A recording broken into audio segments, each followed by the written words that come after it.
What up? It's your boy T-Burn Reaction. Today's Films Friday. I'm gonna do a new way to do Films Friday, so to get it out the way. So in case stuff happen like power outage or my time is pressed or anything, I'm gonna start doing the kill counts first as well too, or at least record it first as well too. But anyway, we're gonna kick things off with the dead meat kill count, which is gonna be the dinner. Now gonna be the main course gonna be first, and the rest gonna be just dessert and whatever. But anyway.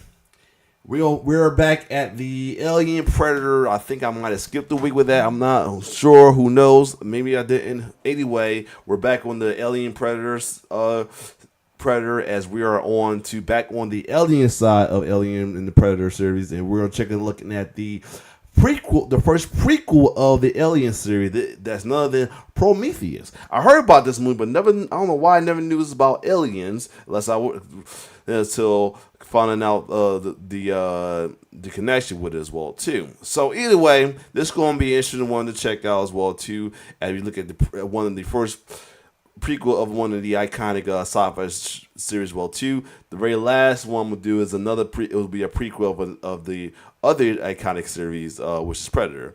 That'll be Prey. That'll be the very last thing I do. But we want to check out the first prequel of the Alien series. That's none other than Prometheus, which after this will be Covenant. But other than that, let's check out how the whole thing started with the old Alien series with Prometheus. Let's get it.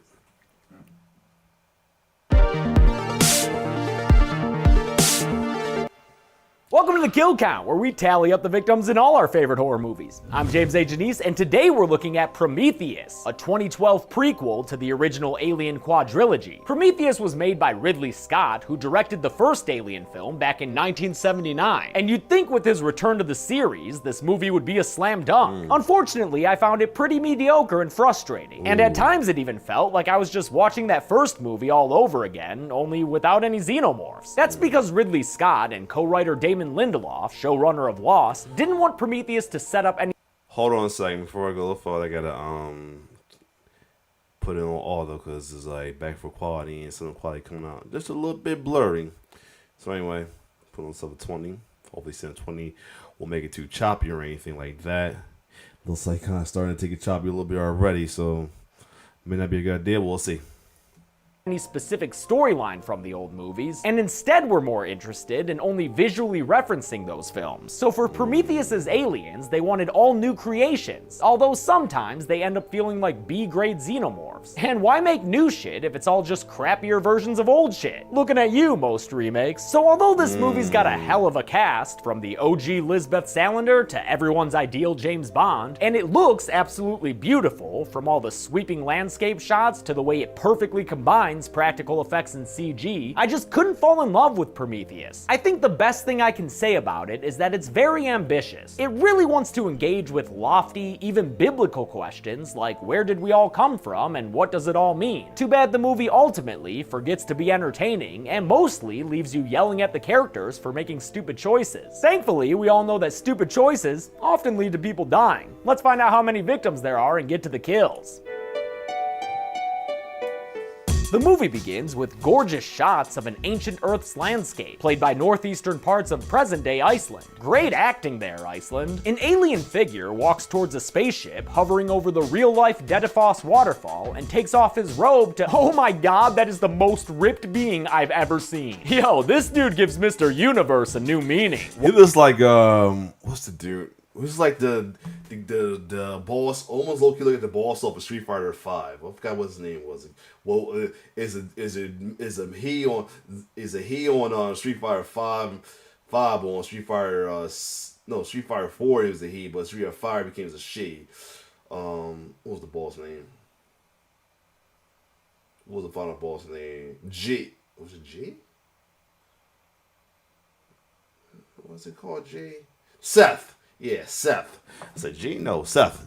He looked like Seth a little bit. Anyway. Watch your traps, Arnold. As his transport leaves, this engineer consumes a weird-looking substance that breaks him down at a molecular level, causing a horrific disintegration that looks pretty damn cool. And fun fact, the VFX house that did this effect, Weka, also created the snap in Infinity War. You know what? That makes sense. Oh, and by the way, I'm not putting engineers on the kill count. Yes, I know they're as humanoid as they come, but if I make it a precedent to include them, I'll I'll be screwed when I get to Covenant. Anyway, with this dude's genes going every which way, these aliens just said, let there be title card, or life, let there be life. We jump to 2093, where a science vessel named Prometheus is cruising through space. And just as a refresher, the original Alien took place more than 100 years after this, in 2122. Walking around the Prometheus is David, a very obvious android character played by potentially real-life android Michael Fassbender. He just looks so perfect. How can he be real? David's the only one awake right now and spends his time doing trick shots, learning human languages, and soaking up human culture. But don't let his Lawrence of Arabia-inspired aesthetic fool you. David knows how advanced he is and is pretty damn resentful of all the lowly meatbags he has to watch over. After nearly 2.5 years of traveling time, the Prometheus is finally approaching its destination, spelling an end to David's solitude. The first human to awaken, all on her own, is Meredith Vickers, a Wayland Company woman played by bona fide action superstar Charlize Theron. David gets everyone else up out of their sleep pods, and all of a sudden, we've got a ship full of characters to meet. Hey look, it's that douche from Fallen Kingdom, trying to make friends with that whispery villain from Mission Impossible. And right over there is Liza Aaron. Most exciting for me, though, is Idris Elba playing the ship's captain, Yannick. That dude is the coolest motherfucker alive, man. Vickers holds a meeting to brief the Prometheus's crew, and part of her presentation involves a holographic tape made by the recently deceased Peter Weyland, who this movie says is the founder of Weyland Corps. So I guess we're just retconning away Charles Bishop Weyland from Alien vs. Predator. But hopefully, the Scarlex relationship is still canon. Peter Weyland is played by Guy Pearce in disgusting lizard man looking makeup, and he introduces the rest of the crew to Doctors Elizabeth Shaw and Charlie Holloway, a pair of archaeologists who are also in love. Shaw is played by Noomi Rapace of the Swedish Girl with a Dragon Tattoo series, while Holloway is played by Logan Marshall Green, who would go on to be in more horror films like The Invitation and Lee Winnell's Upgrade. Holloway says that ancient artifacts throughout the ages all point to the same constellation of stars that's too far from Earth for any of these early civilizations to have known about, unless aliens. The constellation's got a planet, the planet's got a moon, bing bang boom, that's where the Prometheus has just arrived. At the satellite, known as LV-223, Fifield, that Seamus-looking geologist back there, asks Shaw what like she thinks Seamus. he'll find. We call them engineers. Do you mind telling us what they engineered? They engineered us. Hold on a second. I'm back. The other wife called me anyway. Let's keep going. Although the holographic lizard man had said Shaw and Holloway were in charge of this mission, Vickers brings them to her penthouse-looking room, which is actually a separate module of the ship, complete with a tanning bed-looking med pod thing, to tell them not to be mistaken. She's the boss bitch around here. Yeah, no kidding. Look at that power space pantsuit. Right. Prometheus descends towards the satellite and enters its atmosphere, which is noted to be very high in CO2 and lethal for humans to breathe. So yeah, this place is dangerous, but it also looks damn pretty as they fly through its sky. Say what you will about these characters or this storyline, Ridley Scott knows how to shoot a film. I especially love this valley they fly into, which is made from an actual desert valley in Jordan combined with a background shot of some mountains in Iceland. Awesome. In this valley, the Prometheus crew spies an alien structure, so Yannick sets the ship down nearby and everyone takes in the view. Yeah, that's worthy of a head smooch for show. A ground team suits up to look like Terran Marines, and David joins them in the outfitting, even though he'd be fine without a spacesuit. He explains that he does it so he won't make any of the meatbags uncomfortable. Making you guys pretty close, huh? Not too close, I hope. Damn, David's got some people problems. They head out in a Land Rover and a couple of ATVs and eventually enter the Hollow Alien Temple, as others, such as Yannick and Vickers, watch on monitors from back aboard the Prometheus. Inside, it's looking pretty OG alien in there, Mr. Scott, but at least we get these cool X-Bomb looking drones that set out to map the alien cave system around them and transmit the 3D map back to the Prometheus. I don't care who you are, that's cool technology. They get to a rainy shaft where they see that the CO2 levels are so low, they don't even need those fish bowls on their heads anymore. There's something generating an atmosphere.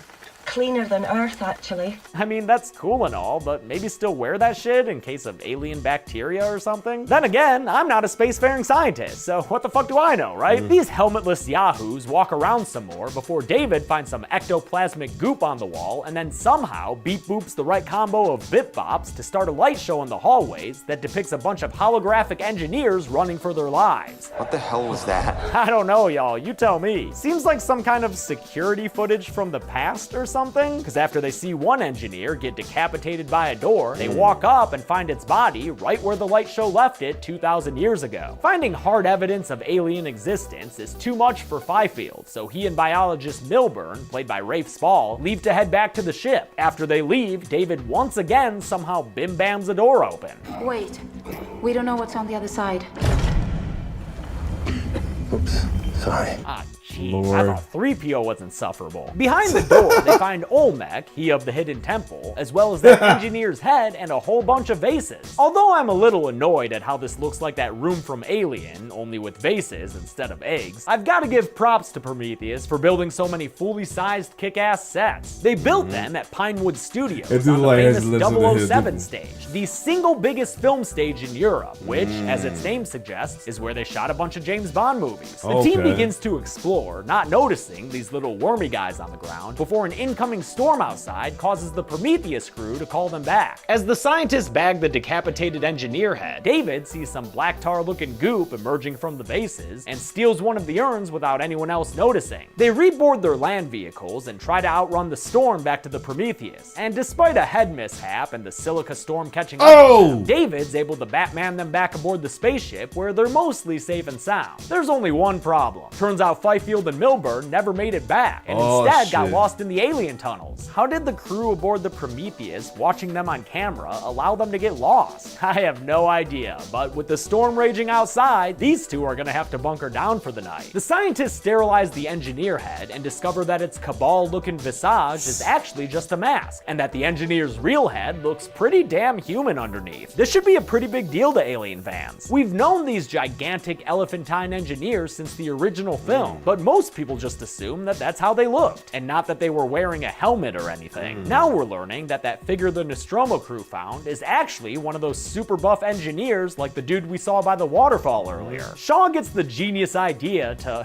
what, cattle prod the brainstem? I think we can trick the nervous system into thinking it's still alive. Sounds like a fun time for a sadist. But they do it anyway, and after the head wakes up and starts bleeding all over the place, it eventually explodes like a piece of microwave. Mortal after all. Yeah, David, sorry we're not all perfect androids like you. They examine the mess left over and discover that the engineer's DNA exactly matches human DNA. So, wow, I really don't have a good excuse for not including engineers on the kill count other than inconvenience. But I'm still sticking to it. David, meanwhile, opens his new vase to find, I don't know, but it's slimy as heck, whatever it is. Wait, is that a crab leg? Wait, is that a crab leg lava lamp? How many Chuck E. Cheese tickets does that cost? He cracks it open and takes some of the black liquid out so he can get creepy with it. Big things have small beginnings. David finds Holloway playing pocket pool and getting drunk since he's Playing depressed pocket that all pool. the engineers are apparently dead. He wanted to ask them important questions like why did they make people? And why should anyone care if you put pineapple on a pizza? David pours the sad sack another drink and spikes it with that black liquid, but Holloway doesn't notice and drinks it down like a good little meatbag. He goes back to Shaw's bunk where she shows him the DNA results, and they celebrate the discovery by having sex in space. Back in the alien temple, Fifield and Milburn come across those alien vases, which are now all leaking that black goo. Out of a tar pit sprouts a couple of Dianoga-looking creatures called hammerpedes, which are the result of those worms we saw earlier getting infected by the black goo, and which were made using a combination of good CG and practical puppets on a cabling system. Milburn is a total fucking moron and approaches them like they're kitty cats, even though they look more like an ugly nutsack at the end of a veiny dick.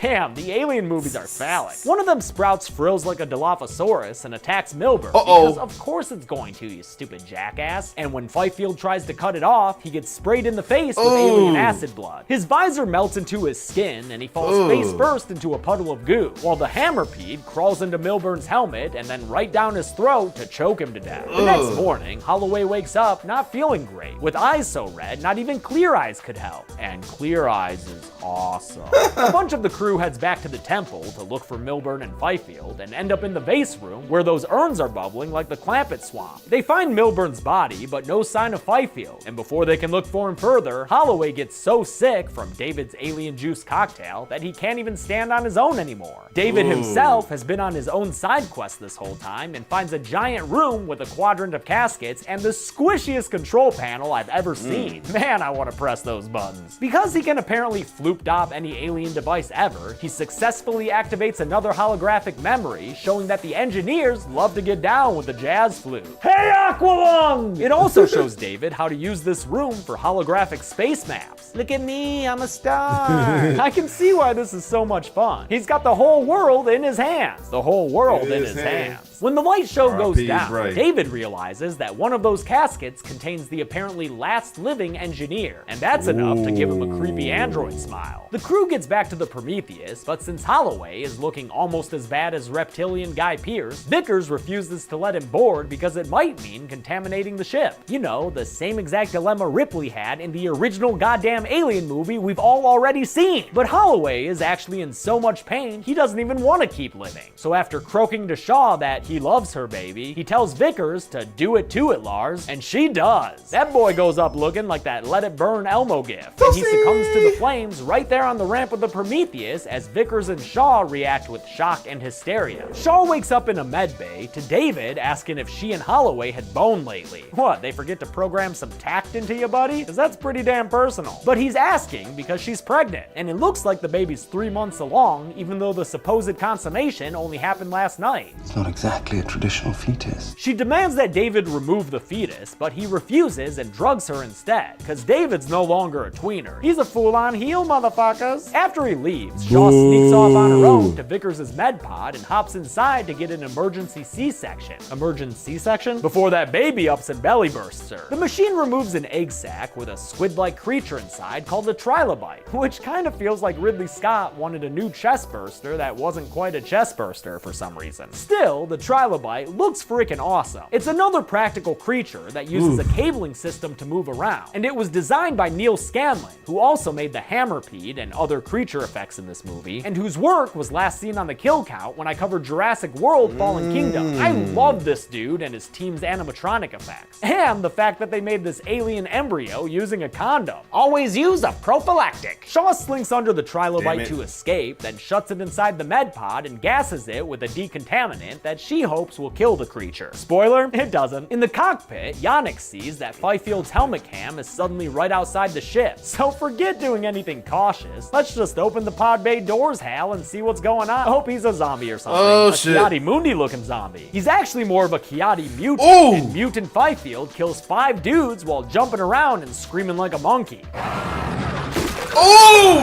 Yeesh. The first dude's a nameless mechanic whose helmet is shattered with the backhand. The second dude, Wallace, gets a real brutal kill when Fifield jumps on him and bashes his helmet and face open. The third dude, Taplow, successfully lights Fifield on fire, only for the now flaming mutant to jump off the top rope and crack his helmet open with a body slap. Oh, shit. The fourth dude, Shepard, is killed by simply being thrown against a transport. And the fifth dude, Furtick, gets an axe in his back while trying to escape and then is also Come here! The survivors get into a But I said, but that one that I thought would probably be the dull machete.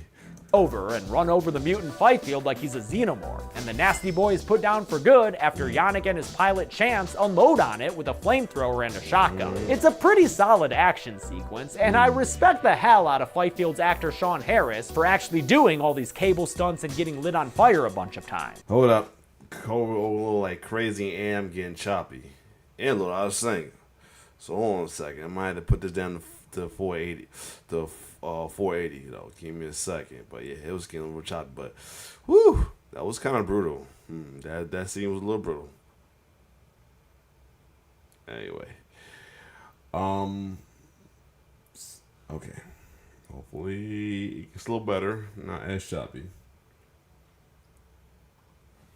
But I hate how Mutant Fifield looks so much like a zombie. It's weird to have that in an Alien movie. Then again, it could have been worse. One version of this sequence involved a fully CG character who just looks way too much like an animal to me. On her way to a human centipede costume contest, Shaw stumbles into a room where it turns out that crusty old Peter Wayland is actually still alive. How fortunate for us. More of the Sawyer family grandpa. Seriously, he looks like Palpatine fucked a California raisin. Gross. Wayland's been in hypersleep this whole time, but now that David's found a living engineer, oh yeah, Shaw, BT dubs, your gods are still alive, Wayland wants to meet one and see if it can save him. Save you from what? Death, of course. But these engineers might not be the saving type, since Yannick tells Shaw that this place isn't their home, it's a military outpost they were using to develop weapons of mass destruction like the vases full of oily black goo. Wait, WMDs and oil? Why does this all sound familiar? Still, Shaw wants to at least meet the last living engineer, you know, see if they click or whatever, so Yannick tells her go ahead, as long as that black goo stays off the ship. Wayland is affixed with fancy robot legs, and it's back to the temple we go. So exciting, these back and forth trips. On their way to the casket room, they pass through a storage area filled with thousands of those vases, and when Yannick sees this, he re-examines the holographic map of the structure and realizes that the part they're in is actually a croissant? It's a goddamn ship. Oh, a goddamn ship. Sorry, shit. looked like a croissant to me. This wishbone-shaped ship is a juggernaut, the same type of ship the Nostromo crew found on LV-426 that held all those xenomorph eggs that led to Kane's face-hugging. That means this casket room is actually a bridge, and David hops into the captain's chair to kick things off with some jazz flute. He says this ship's engineers were accidentally killed by the black goo virus right before they left to pay Earth a visit. Why? Sometimes to create, one must first destroy. Aw man, our makers were trying to destroy us? It's Revelations all over again. David pops open the casket like it ain't shit, and out rises the last living engineer, played by the over 7-foot Ian White, who we just saw as the Predator in the AVP movies. He's the dude who also does all the Game of Thrones stuff. To play the last engineer, White had to undergo more than 4 hours of prosthetic application, overseen by makeup artist Connor O'Sullivan. The engineer don't give a fuck about Wayland or his question. Hold on, man. I can't imagine like sitting there getting makeup, sitting there for a whole 4 hour getting makeup. Man, I guess it's like the same as sitting there for like hours getting your hair done, I guess. But still. And instead just grabs David by the neck and makes short work tearing the android's head off. Oh! And then he beats down Wayland with it. Awesome. Shaw runs away while the engineer adds 2 kills to the count. Kate Dickey's medic character named Ford and a security officer named Jackson. Both kills, pretty lame. But at least Wayland gets a decent death. Just kidding. He says there's Okay, so maybe you have a little competition with Adult Machete. nothing, and then dies of his injuries sustained from getting head beaten. His death witnessed back on the Prometheus by his daughter Vickers. Oh yeah, turns out she's his daughter. They revealed that a couple of scenes ago. It doesn't really matter though, to be honest. The engineer squats over a green hollow globe, and that brings up a giant telescope-looking command seat that he hops right on up into. This is another pretty cool image to see, since again, this is where we originally saw an engineer back in the first movie. And he even puts his pachyderm helm on. Great! The ship boots up and causes a whole bunch of Old Faithfuls to erupt while the ground cracks open because guess what's about to take off? Oh, it's the Juggernaut, bitch! Shaw radios the Prometheus and tells Yannick that the alien ship is about to head to Earth with that deadly goo. Yannick, if you don't stop it, it won't be your home to go back to. Yannick reluctantly tells his co-pilots, Ravel and Chance, to set a course for ramming speed. And although Vickers ain't about to go down like that, Yannick's bridge boys agree to stay with him to the end. The Juggernaut Wait a second. The one sitting on the right, is that Hog from that's on the event from Doctor Strange? Off and Prometheus chases after it. Yannick throws Vickers a bone by ejecting her separate module penthouse suite from the Prometheus, which has a bit of a crash landing on the surface, and then Vickers herself launches out of the ship in a personal escape pod, which thankfully has a bit of a smoother touchdown. Then the Prometheus kicks it into overdrive, and the boys put their hands up. Yep, I think that is the home. last roller coaster ever. The resulting crash gives us a wonderful giant fiery explosion that claims the lives of Captain Yannick and his 2 co-pilots. And yeah, maybe there were other crew members on the ship, but thanks to this movie's slapdash editing and storytelling, I don't know for sure. So I can only count those self-sacrificing bridge boys. The Juggernaut crashes to the ground for what is probably this movie's most maligned scene. One I was already familiar with before I ever even saw his name not Hog, his name is Wang. I'm tripping. But either way, it's the Asian dude from Doctor Strange. Wang, I think his name is. Because after that croissant starts a-rolling towards Shaw and Vickers, they run away from it in a completely straight line. Yep, just staying under that thing's shadow like it's the goal of some shitty Mario Party minigame. Why would you not turn 90 degrees and run to safety, you fools? After Vickers trips to the ground, Shaw finally gets the bright idea to roll her ass on out of there, but it's too late for Mr. Wayland's baby girl, who gets crushed to death by the runaway ship. At least Charlize Theron acted the hell out of this role up to the very end. The ship tips over, and although Shaw narrowly avoids being crushed, she's not out of the woods quite yet, as evidenced by the Subnautica warning her suit gives her. Warning, you have 2 minutes of oxygen remaining. Oh, She makes it over to Vickers' penthouse module, but after closing the door and stabilizing the atmosphere, she hears a nasty noise coming from the module's medical wing, because turns out her C-section trilobite has been surviving and thriving this whole time. Things only get worse after David radios her, because he's somehow still functioning, to tell her she's got a visitor coming. Knock knock, daddy's home. The giant engineer attacks her, but she hits a button and releases the Kraken, and the now very large trilobite pins the last engineer down as Shaw crawls away from the fight between her goddaddy and her alien love child. She gets the heck out of that life pod right as the trilobite opens its mouth, or mouths, I don't know, and sticks a nice thick tentacle down the last engineer's throat. Great news for people with alien men / octopus fetishes. Rule 34 continues to hold up. David radios Shaw again to tell her he can get them off the planet if she puts them back together, since there are other ships around and he knows how to play that alien jazz flute. She agrees to his plan as long as he'll fly them not back to Earth, but to the home planet of the engineers, so she can ask them why they were going to be such dicks and destroy all the life on Earth they had helped to create in the first place. The movie ends with another juggernaut successfully launching into space, as Shaw delivers a Ripley-like voice log so this movie can repeat one last thing from the original. Oh wait, then there's an extra scene where we see what happens after the trilobite infected the last engineer. The bald beauty's body gives birth to a, well, apparently it's called a deacon, which again, just kind of feels like they wanted a not xenomorph creature, even though this thing is very obviously a knockoff xenomorph. How many people died at the hands of zombies and not xenomorphs? Let's find out at the numbers. Nah.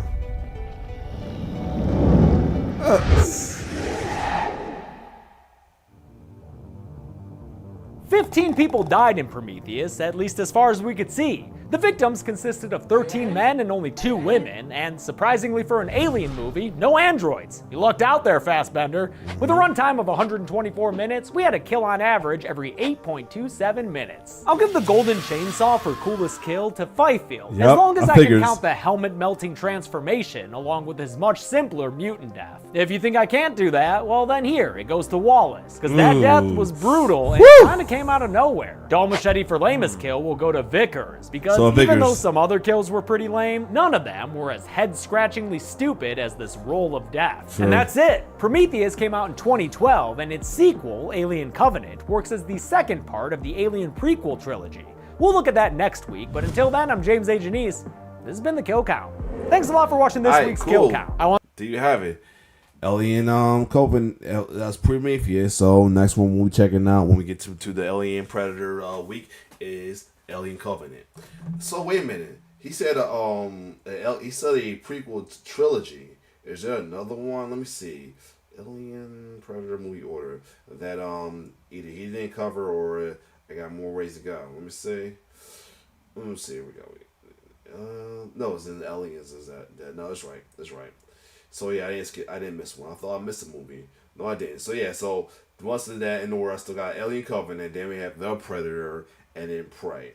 And I think The Predator, according to sequels, The Predator comes after Predator 2 and before Predators. Interesting. So yeah. But as you're not familiar with this, in order of timeline, it's Prometheus, Alien Covenant, Aliens, Alien 3, Alien Resurrection. That's for Aliens, and for Predator, of course, it's Prey, and Predator 2, and the Predator. Alien vs Predator is the AVPs are the same thing. So anyway, so I'm not sure where they sit in the timeline, but either way. Next time we do it, we'll be checking out Alien Covenant, the second prequel to Aliens. But other than that, if you like my reaction, like, share, subscribe to my YouTube channel. It's your boy T-Bird signing off. One love.